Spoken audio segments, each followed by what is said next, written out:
Okay, so this is a little variation from the last one we did.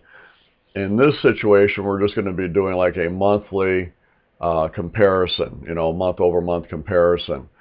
And we're going to start out, first of all, with trying to figure out what percentage increase or decrease was between January and February. Now, in this situation, what we would do is we would take this slot right here, we'd put in the formula, we'd put equal in there, our left parenthesis, and we're going to take the most recent number, meaning the new number, right?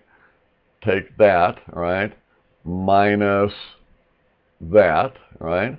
Close off the parenthesis, divided by the old one, right? So new minus old divided by old. Enter that in. We can then copy that down like that. And then we'll go ahead and click onto our little smart tag there and say without the formatting.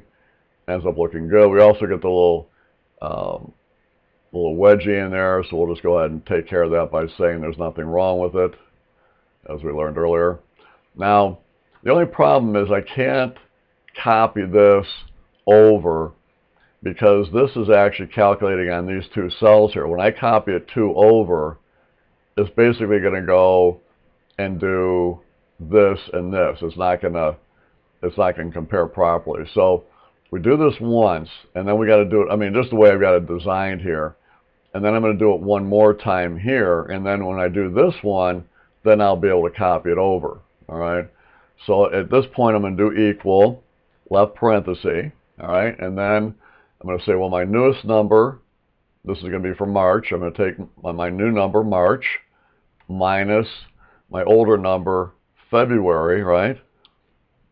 Close it off, divided by February, right? There we go.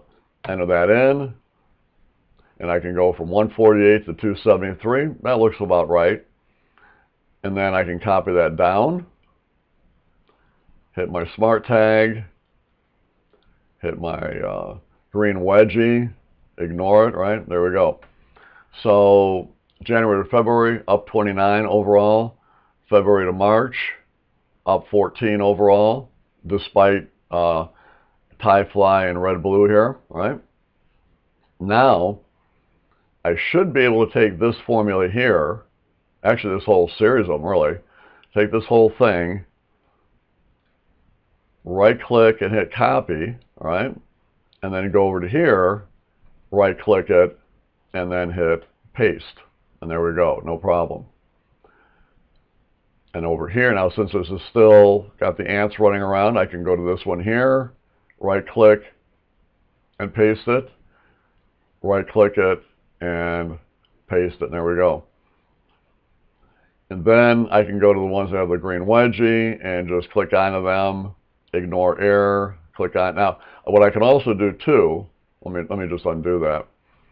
If I got a whole bunch of them, as long as I get the first of my selection as one of the green ones, I can actually go all across like that, go back to my little tag there and say ignore error, and then they all go away. And that looks pretty good. So if we went from 36 down to 100, we're down about 26%. That looks about right. Yeah, I think so, yeah. So 136 down to June 26. Okay, not bad. So this was just a different kind of light on the this whole period over period type comparison. So hopefully this kind of helped you along even more with doing this type of calculation. So as always, hopefully you like this video. Take care and watch some more.